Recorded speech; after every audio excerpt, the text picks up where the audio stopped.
ہم اپنی اس خوبصورت تقریب کا آغاز تلاوت قرآن پاک سے کریں گے اور تشریف لائیں گے جناب قاری خالد محمود۔ اعوذ باللہ من الشیطان الرجیم،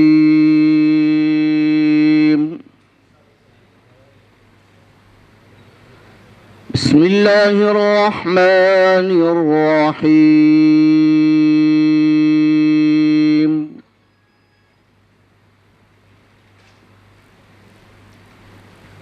الحمد لله الذي وهب لي على الكبر إسماعيل وإسحاق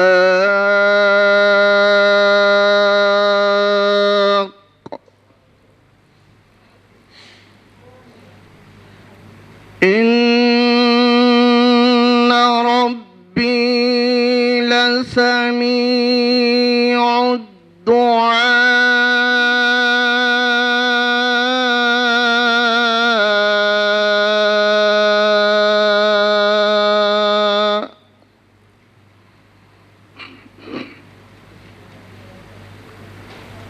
رب اجعلني مقيم الصلاة ومن ذريتي ربنا وتقبل دعاء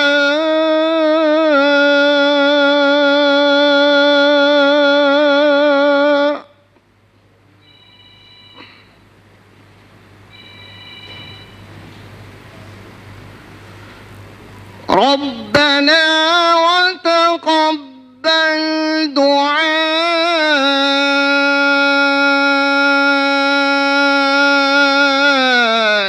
ربنا اغفر لي ولوالدي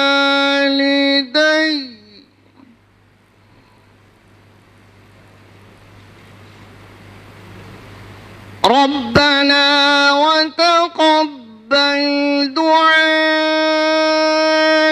ربنا اغفر لي ولوالدي وللمؤمنين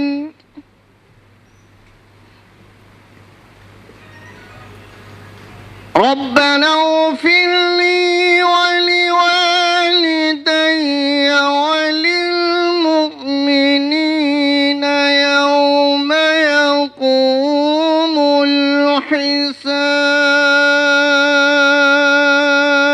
الحساب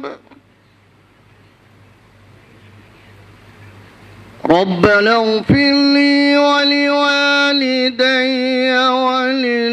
وللمؤمنين يوم يقوم الحساب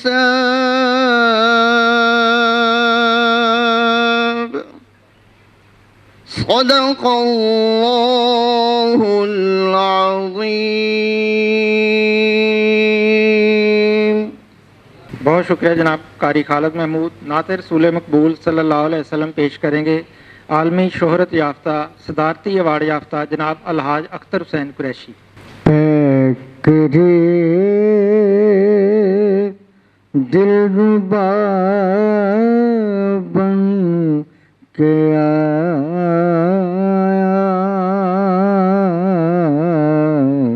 روح ارض و سما بن کے آیا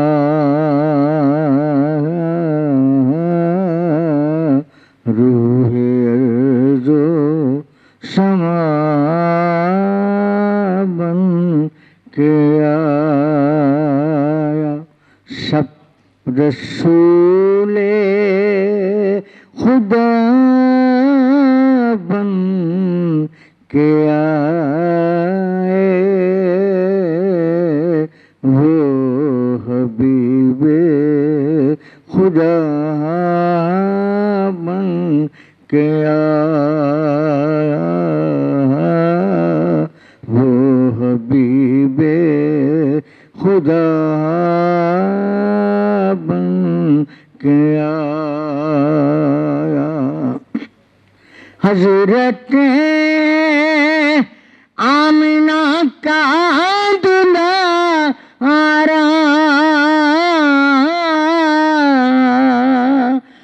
حلیمہ کی آنکھوں کا تارا، وہ حلیمہ کی آنکھوں کا تارا، وہ شکستہ دلوں کا سہارا، بے کسوں کی دعا بن کے آیا، پیکرے دلربا بن کے آیا، روح ارض و سما بن کے آیا، دست قدرت نے ایسا سجایا، اس نے تخلیق کو رشک آیا، اس نے تخلیق کو رشک آیا، جس کا پایا کسی نے نہ پایا، وہ خدا کی رضا بن کے آیا، وہ خدا کی رضا بن کے آیا، سب رسول خدا بن کے آئے، وہ حبیب خدا بن کے آئے۔ جزاک اللہ جناب الحاج اختر حسین قریشی۔ اب ہم اپنا قومی ترانہ سنیں گے۔ آپ سے التماس ہے قومی ترانہ کے لیے اپنی نشستوں سے کھڑے ہو جائیں۔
اللہ تعالیٰ پاکستان کو قائم و دائم رکھے، آمین۔ بہت شکریہ آپ سب کا۔ آج جو سیمینار منعقد ہم کر رہے ہیں، آپ کی بھرپور تالیوں میں ہم استقبال کرتے ہیں مسلم لیگی رہنما جناب خواجہ سعد رفیق صاحب کا۔ خصوصی طور پر اس سیمینار میں جو غلام حیدر وائیں شہید کے لیے منعقد کیا جا رہا ہے، تشریف لائے ہیں جناب خواجہ سعد رفیق۔ بہت شکریہ، تشریف رکھیں، نظم و ضبط کا خاص خیال رکھیں اور خاموشی اختیار کریں۔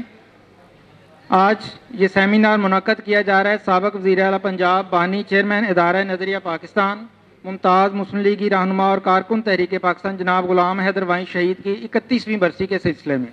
میں ملتمس ہوں ادارے کی طرف سے غرض و غائب پیش کریں گے، ادارے کی طرف سے خراج عقیدت پیش کریں گے جناب ناہید عمران گل، سیکرٹری ادارہ نظریہ پاکستان۔ بسم اللہ الرحمن الرحیم، اسٹیج پر موجود معزز مہمانان گرامی و حاضرین اکرام، السلام علیکم۔ تحریک پاکستان کے بے لوث کارکن، ادارہ نظریہ پاکستان اور تحریک پاکستان ورکر ٹرسٹ کے بانی چیئرمین، سابق وزیر اعلیٰ پنجاب محترم غلام حیدر وائیں شہید کے 31ویں یوم شہادت کے موقع پر منعقدہ اس سیمینار میں آپ سب کا خیر مقدم کرتا ہوں۔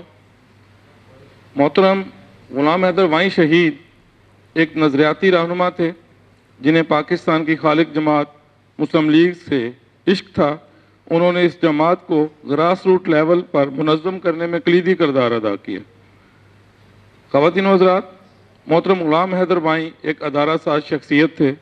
ادارہ نظریہ پاکستان اور تحریک پاکستان ورکر ٹرسٹ جیسے قومی اداروں کے پودے بھی انہی کے لگائے ہوئے ہیں جو اب تناور درخت کی صورت اختیار کر چکے ہیں۔ ایوان کارکنان تحریک پاکستان، یہ ایوان جس میں ہم سب موجود ہیں، یہ عمارت بھی ان کی قومی خدمت کا مظہر ہے۔ اس کے علاوہ انہوں نے میاں چنو میں درجنوں تعلیمی ادارے قائم کیے۔ جناب غلام حیدر وائیں کے قائم کردہ ادارہ نظریہ پاکستان کا مقصد علامہ محمد اقبال رحمۃ اللہ علیہ اور قائد اعظم محمد علی جناح رحمۃ اللہ علیہ کے فکر و عمل کی روشنی میں پاکستان کو ایک جدید اسلامی جمہوری مملکت بنانا ہے۔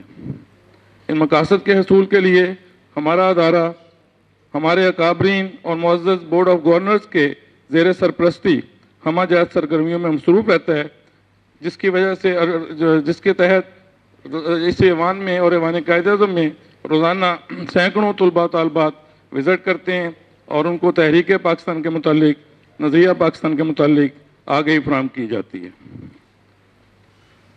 اس موقع پر میں محترمہ بیگم مجیدہ وائیں صاحبہ اور محترمہ غزالہ شہین وائیں صاحبہ کو خراج تحسین پیش کرتا ہوں، جو محترم غلام حیدر وائیں صاحب کے عظیم مشن کو محنت سے آگے بڑھا رہی ہیں۔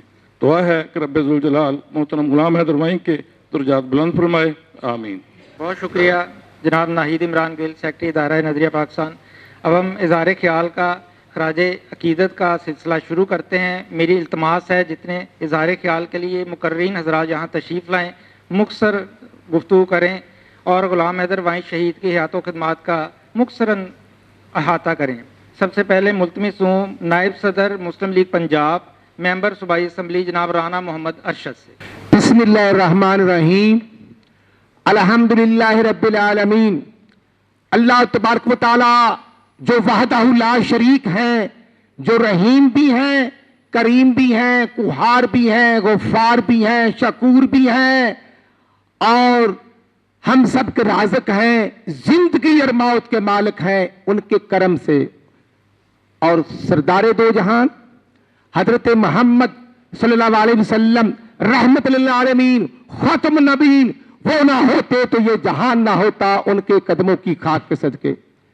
جناب اکابرین مسلم لیگ، ہمارے بڑے بھائی، ہمارے استاد محترم خواجہ سعد رفیق صاحب، میاں الطاف صاحب، اسلم زار صاحب، گردیجی صاحب اور قابل احترام مجیدہ وائیں صاحبہ، ڈاکٹر غزالہ صاحبہ، تمام مہمانان گرامی، آنریبل چیئرمین نظریہ پاکستان ٹرسٹ جنرل سیکرٹری صاحب اور تمام آج کے شرکا کا مشکور ہوں۔ جس طرح یہاں پر فرمایا گیا، میں انشاءاللہ انتہائی مختصر الفاظ کے ساتھ میں سمجھتا ہوں کہ یہ جہان فانی ہے، کل نفس ذائقۃ الموت، انسان دنیا میں ایک دفعہ آتا ہے پھر اپنے اللہ تعالیٰ کے پاس چلے جاتے ہیں۔ انسان کا کردار، انسان نے جو زندگی میں گزارنا ہے وہ سنہری حروف میں لکھا جاتا ہے۔ غلام حیدر وائیں آج ہمارے درمیان نہیں ہیں، 31 سال پہلے ان کو شہید کر دیا گیا۔ کیا جرم تھا غلام حیدر وائیں کا کہ وہ علامہ اقبال اور قائد اعظم اور مادر ملت کے افکار کی ترویج کرتے تھے۔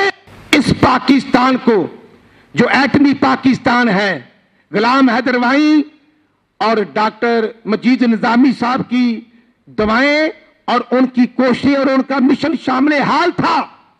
آج ہمیں اس پاکستان کو محفوظ کرنا ہے۔ تمام تر حالات کے باوجود جس طرح اللہ تعالیٰ نے اس پاکستان کو تحفے کے طور پر دیا، مدینہ پاک کے بعد یہ پہلا اسلامی ملک ہے جو کلمہ طیبہ کی بنیاد پہ بنا. آپ اور ہم سب کا ایک ہی نعرہ تھا, پاکستان کا مطلب کیا؟ لا الہ الا اللہ محمد رسول اللہ. ہندوستان بٹ کے رہے گا, پاکستان بن کے رہے گا. تو الحمدللہ 27 رمضان المبارک کو پاکستان بنتا ہے, 14 اگست 1947 کو. پھر اللہ تعالیٰ نے اور ایک ہمارے اوپر کرم فرمایا کہ 28 مئی 1998 کو پاکستان ایٹمی طاقت بنتا ہے. یہ کہنا بڑا آسان, پاکستان ایٹمی طاقت پہلے بھی بن سکتا تھا, لیکن ذوالفقار علی بھٹو صاحب نے شروع کیا, لیکن وہ پایا تکمیل تک نہ پہنچا سکے. تو یہ امت مسلمہ کے ہیرو نواز شریف نے ہمت اور جوت کی کہ انڈیا کے 4 دھماکوں کے مقابلے میں 6 دھماکے کر کے پاکستان کو ناقابل تسخیر کر دیا.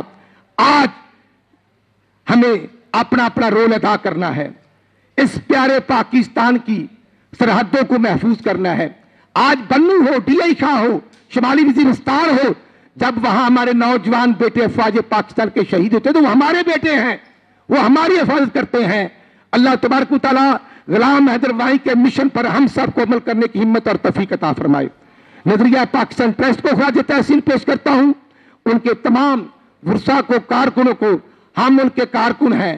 اللہ تبارک و تعالیٰ ان کے درجات بلند فرمائے, اور انشاءاللہ مسلم لیگ نون میں جو ان کی قربانیاں تھی وہ رہتی دنیا تک قائم و دائم رہیں گی.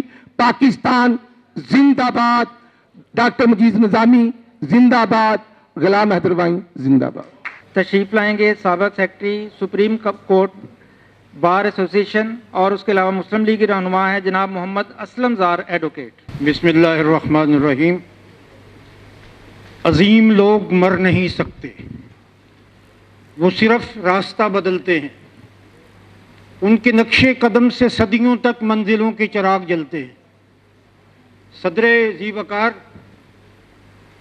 اور سامعین محترم, غلام حیدر وائیں ایک جہد مسلسل کا نام ہے, ایک اولوالعزم شخصیت کا نام ہے, اور مسلم لیگ کے گلے سرسبز کا نام ہے. میری وائیں صاحب سے آج اس فنکشن کے حوالے سے میں 3 واقعات آپ کو سنانا چاہوں گا جو ریلیٹڈ ہیں وائیں صاحب سے, یا میرے حوالے سے یا ان کے حوالے سے. میری ان سے پہلی ملاقات دسمبر 1975 میں 75 میں ملتان میں ہوئی. میں یونیورسٹی میں پڑھتا تھا, اخبار میں پڑھا کہ آج یہاں پر گلگشت کالونی میں مسلم لیگ کا اجلاس ہے, جلسہ ہے, اور جو اس میں شرکت کرنا چاہے کرے. تو میں اپنے دوستوں کے ساتھ, مسلم لیگی وکیل تھے صادق محمد احسن, آج کل ان کا بیٹا سپریم کورٹ کا جج ہے, میں اپنے دوستوں کے ساتھ چلا گیا. اور اس میں اس وقت موجود تھے چودھری محمد حسین چٹھا صاحب, خواجہ خیر الدین صاحب, خواجہ صفدر صاحب, نواب مظفر حسین اور غلام حیدر وائیں صاحب. جب تقریریں ہو رہی تھیں تو میرے اندر جو خفیہ مسلم لیگ تھی وہ جاگ گئی. میں اسٹیج پہ چلا گیا, اس وقت خواجہ خیر الدین تقریر کر رہے تھے, تو میں نے ان سے کہا کہ میں مسلم لیگ میں شامل ہونا چاہتا ہوں. انہوں نے مجھے کہا کہ بھائی تم کیا کرتے ہو؟ میں کہا میں پڑھتا ہوں. انہوں نے کہا پھر ہم مسلم اسٹوڈنٹ فیڈریشن کو آرگنائز کر رہے ہیں, آپ مسلم لیگ کی بجائے ایم ایس ایف میں شامل ہو جائیں. میں نے کہا جس میں مرضی شامل کر لیں, میں مسلم لیگ میں شامل. یہ مشکل وقت تھا.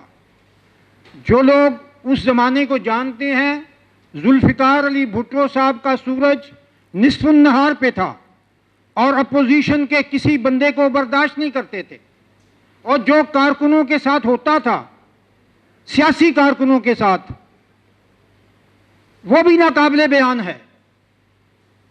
تو میں نے کہا جی مجھے شامل کرو, مجھے شامل کر لیا. تو انہوں نے کہا کہ بھئی آپ غلام حیدر وائیں صاحب کو بلایا, انہوں نے کہا کہ یہ لڑکا ایم ایس ایف میں شامل ہونا چاہتا ہے, آپ اس کو ایم ایس ایف میں شامل کریں.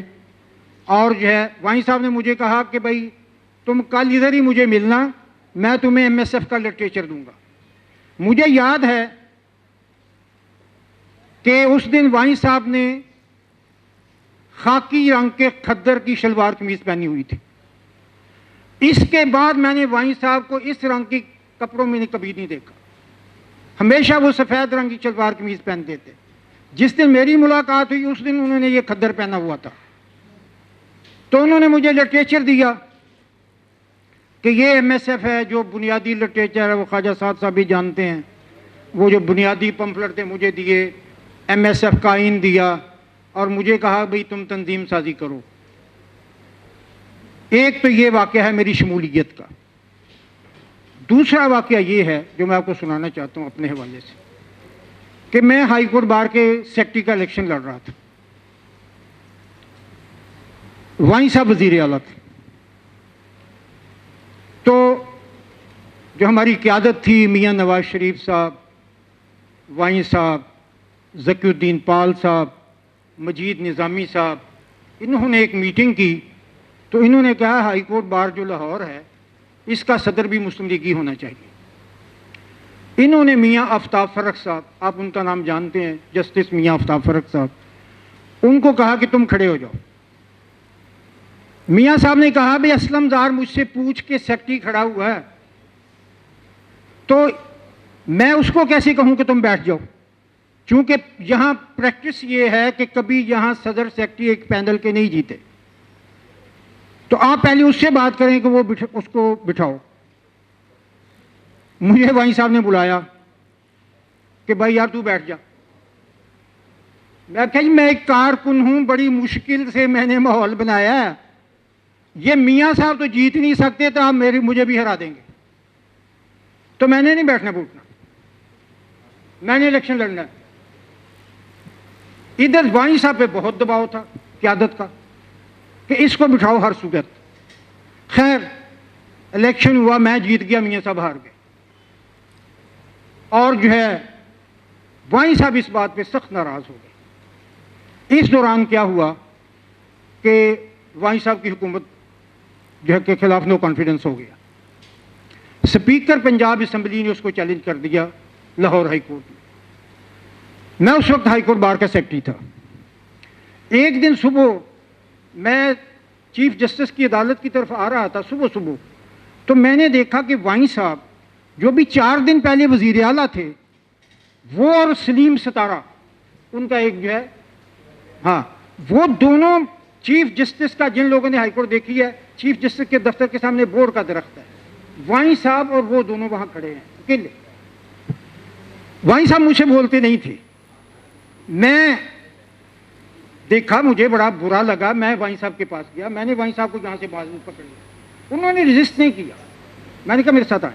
میں لے گیا انہیں وہاں جو ہمارا دفتر ہے بار ایسوسی ایشن کا, جو سیکرٹری کا دفتر ہے, انہیں لے گا, میں نے جا کے اپنی کرسی پہ بٹھا دی. سارے مسلم لیگی وکیلوں کو میں نے کہا کہ بھئی آؤ, وائن صاحب آئے ہیں. سارے اکٹھے ہو گئے. تو وائن صاحب کو ایک وکیل نے کہا کہ زار صاحب سے صلح کرو. انہوں نے کہا زار صاحب سے میری تھوڑی لڑائی ہے. لیکن میں ایک واقعہ سنانا چاہتا ہوں میں آپ کی خدمت, جو انہوں نے سنایا. انہوں نے کہا ایک کتاب ہے آواز دوست, مختار مسعود صاحب نے لکھی ہے. اس میں ایک واقعہ لکھا ہے انہوں نے, مختار مسعود نے, کہ جب ویتنام میں جنگ ہو رہی تھی آزادی کی, تو لوگ جنگ میں حصہ لے رہے تھے, ان میں اسلم زار بھی شامل تھا. اور جب جنگ ہوئی تو اسلم زار کی ایک ٹانگ کٹ گئی اس میں جو ہے, اس جنگ میں فتح ہو گئی, ملک آزاد ہو گیا. تو انہوں نے کہا جن جن لوگوں نے قربانیاں دی ہیں نا ان سب کو ایوارڈ دیے جائیں. اس دوران اسلم زار باغی ہو چکا تھا. تو انہوں نے کہا یہ اسلم زار بھی بڑا ابتدا میں بڑا آپ کے ساتھ بڑا ایکٹیو رہا ہے, بڑی اس نے قربانیاں دی ہیں. تو انہوں نے کہا نہیں یار وہ باغی ہو گیا تھا تو اس کی ٹانگ تلاش کرو. چنانچہ ٹانگ تلاش کی گئی, کہیں محفوظ ہوگی. چنانچہ اس کا ایوارڈ جو ہے اس کی ٹانگ کو پہنا دیا گیا, اور جو ان کا ہال تھا میموریل ہال, اس میں وہ ٹانگ لٹکا دی گئی.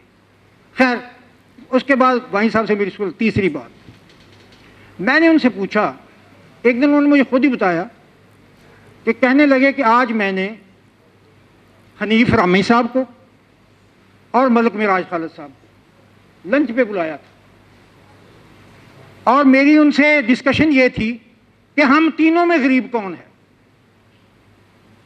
تو یہ یونانیمسلی ریزالو ہوا ہے کہ حنیف رامی کی بھی جائیداد تھوڑی بہت ہے، ملک معراج خال کی بھی 8 ایکڑ زمین ہے، اور میری ایک اینٹ پاکستان میں میری ملکیت نہیں ہے. تو یہ میں وہاں پر طے ہوا ہے کہ وہیں ہم سب سے غریب ہیں. لیکن دوستوں میں کہنا یہ چاہتا ہوں، یہ میرے جیسے لوگوں کے لیے یہ انسپائریشن ہے.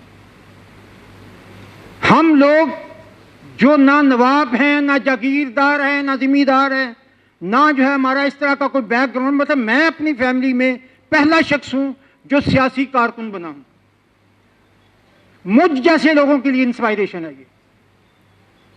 اور جب کبھی ان کے مزار پہ ہم جاتے ہیں تو ایک آواز آتی ہے جو مجھے بھی میسج ہے، آپ کو بھی میسج ہے، اور آپ سب کو میسج ہے. وہ یہ ہے کہ زیارت گاہ اہل عزم و ہمت ہے لحد میری.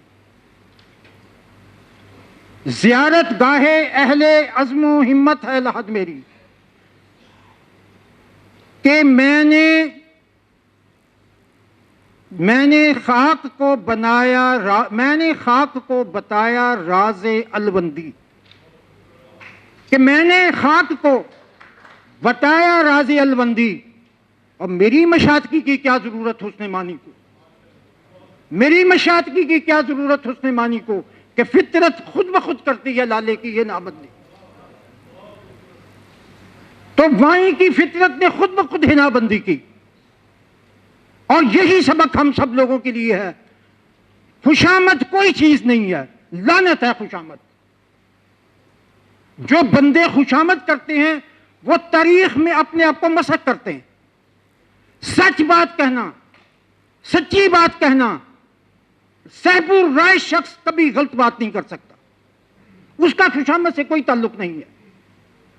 تو میں آپ سے کہنا چاہتا ہوں یہ پاکستان کے حالات ہیں کہ ننگی چادر تان کے سو گئے، ننگی چادر تان کے سو گئے. مالک چور پچھان کے سو گئے، مالک چور پہچان کے سو گئے. جاگن والیاں رج کے لٹے، لٹن والیاں رج کے لٹیا، جاگن والے جان کے سو گئے. کیا چاہتے ہو اس ملک کے ساتھ کرنا؟ کیا چاہتے ہو اس ملک کو کہاں پہنچانا چاہتے ہو؟ کوئی بھی نہیں ہے 25 کروڑ میں کہ آپ کو سمجھ بھی آئے کہ ہو گیا پاکستان کے ساتھ. تو میں آپ سے یہ کہنا چاہتا ہوں میرے دوستوں کہ بڑے برے حالات میں سے ہم یہاں پہنچ گئے. میں نے ایک شعر لکھا ہے، میں آپ کو سنانا چاہتا ہوں. اب چراغوں کے بس کی بات نہیں،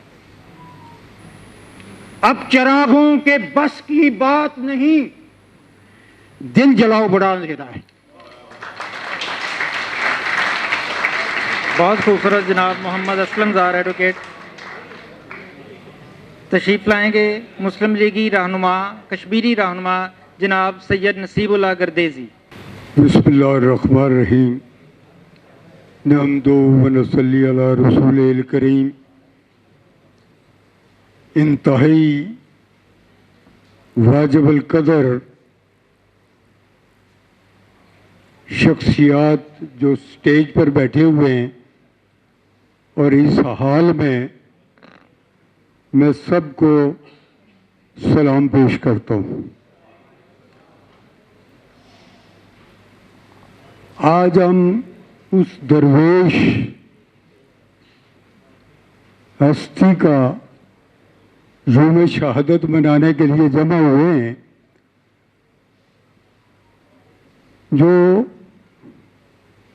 اسلم زار صاحب، خواجہ سعد رفیق صاحب اور مجھ ناچیز جیسے لوگوں کے استاد محترم تھے، اور ہماری تربیت غلام حیدر بھائی صاحب اور مجاہد اول سردار محمد عبد القیوم خان صاحب جیسے لوگوں کی وجہ سے ہوئی اور الحمدللہ ہم ابھی تک اسی راستے پر ہم سب ساتھی اس سفر کو جاری و ساری رکھنے کی کوشش کر رہے ہیں. لیکن میرے دوستو، غلام حیدر بھائی صاحب اس نظریاتی قافلے کے سپہ سالار تھے اور حقیقت میں جیسے بہت اچھی باتیں اسلم زار صاحب نے بھی کی ہیں کہ یہ ملک اللہ نے ہمیں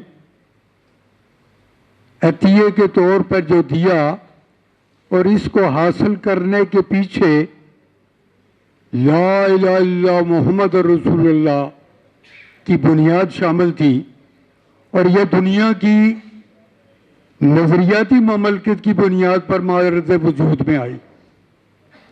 اور اس کی آبیاری کے لیے سچی بات یہ ہے کہ غلام حیدر بھائی صاحب اور ان کے ساتھیوں نے جو گراں قدر خدمات سر انجام دی وہ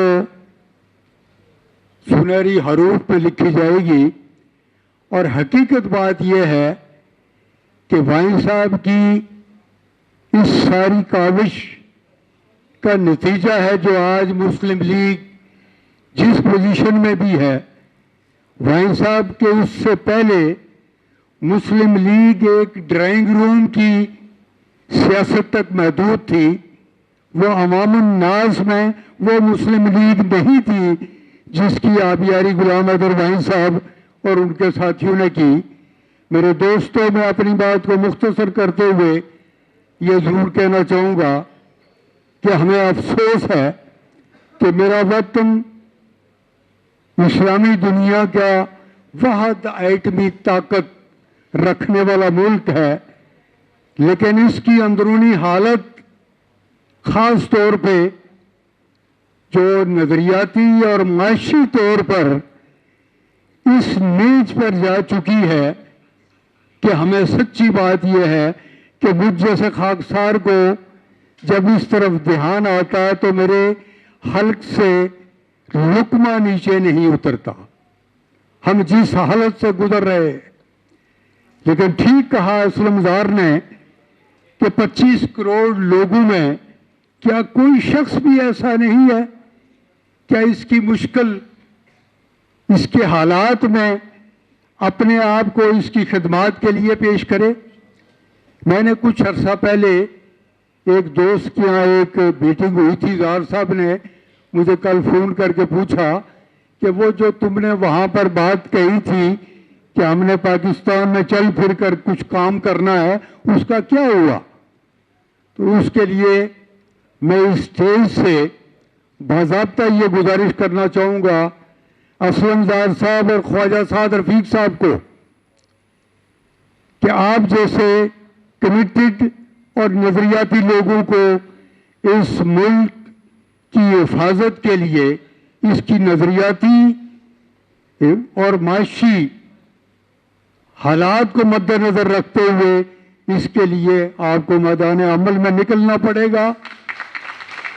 اس میں مسلط اور مجبوری کی کوئی گنجائش نہیں. اور میں یہ ضرور گزارش کروں گا کہ مت یہ دیکھیں کہ قیادت جو ہے وہ کیا کرتی ہے، قیادت اس بارے میں کیا سوچتی ہے. میں یہ ضرور افسوس سے یہ بات کہنا چاہوں گا کہ اگر قیادت کو اس بات کی سمجھ ہوتی تو آج ہم اس میز پر نہ ہوتے، آج ہم اس میز پر نہ ہوتے. اور اس کو نظریاتی طور پر ایک ایسا ایلیمنٹ، آپ سب دوستوں کو میں اس میں مختصراً یہ کہنا چاہوں گا کہ باضابطہ ایک پروگرام کے تحت اس پاکستان کی نظریاتی احساس کو ختم کرنے کے لیے ان کو باقاعدہ منظم کیا گیا ہے. اور میں یہاں پر یہ بات ضرور کہوں گا، وقت ہوتا تو میں پورے دلائل کے ساتھ بات کر سکتا تھا. اس میں یہود و نصارہ اور حمود تینوں یہ ایلیمنٹ اس میں شامل ہیں جو پاکستان کی نظریاتی بیس کو کمزور کرنا چاہتے ہیں، اور خاص طور پر نوجوان نسل کو. اور یہ بنیادی بات ہے.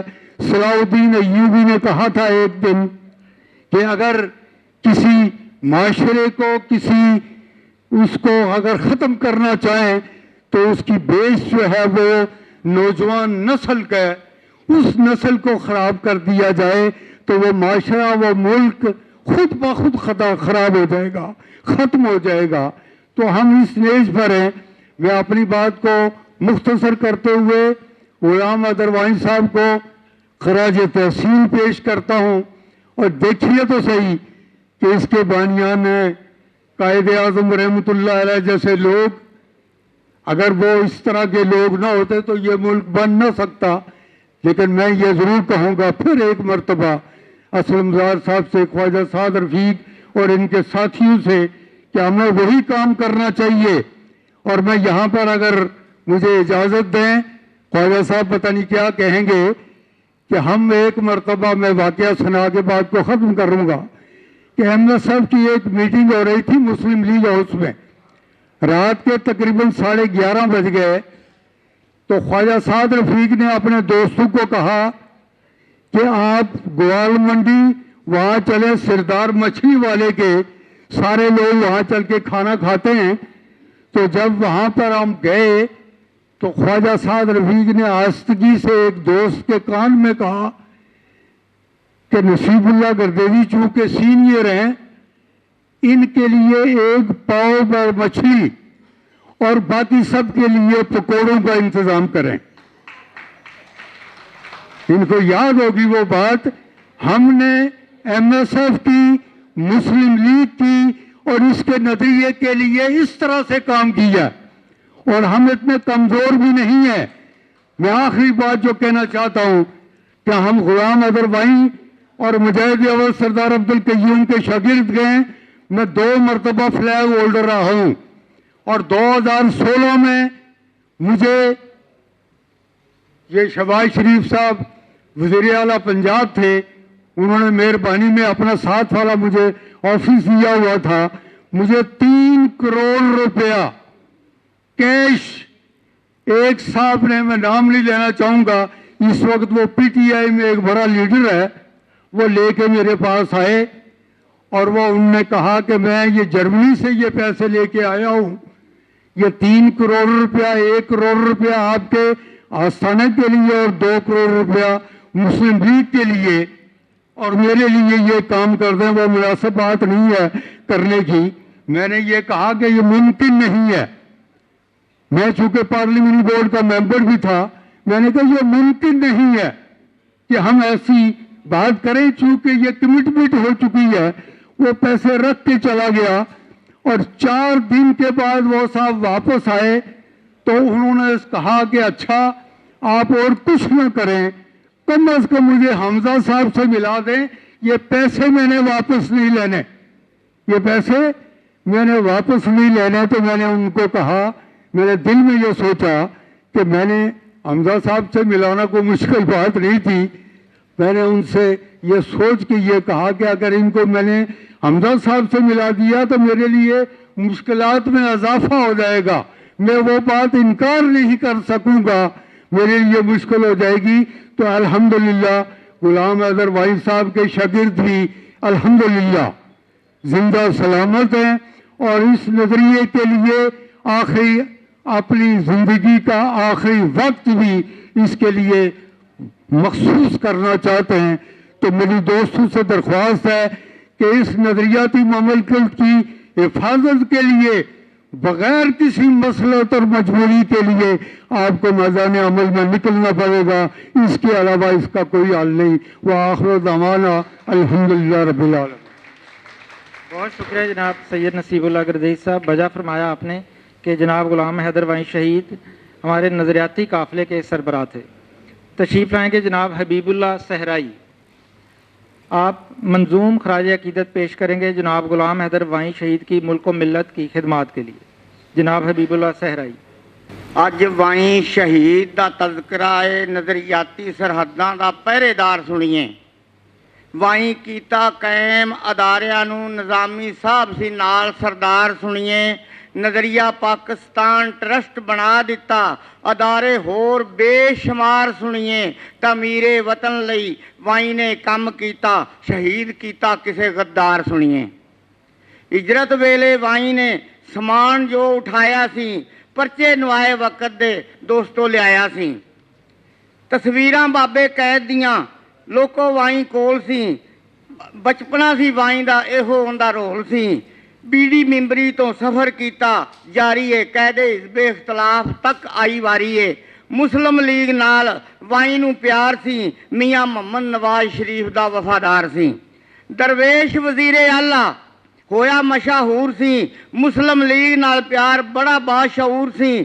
ਤਹਿਰੀਕਾਂ ਨੂੰ ਯਾਦ ਕੀਤਾ ਵਾਈ ਨੇ, ਤਹਿਰੀਕ ਦਿਆਂ ਵਰਕਰਾਂ ਨੂੰ ਯਾਦ ਕੀਤਾ ਵਾਈ ਨੇ। ਬਿਹਾਰੀਆਂ ਨੂੰ ਲਿਆ ਕੇ ਆਬਾਦ ਕੀਤਾ ਵਾਈ ਨੇ।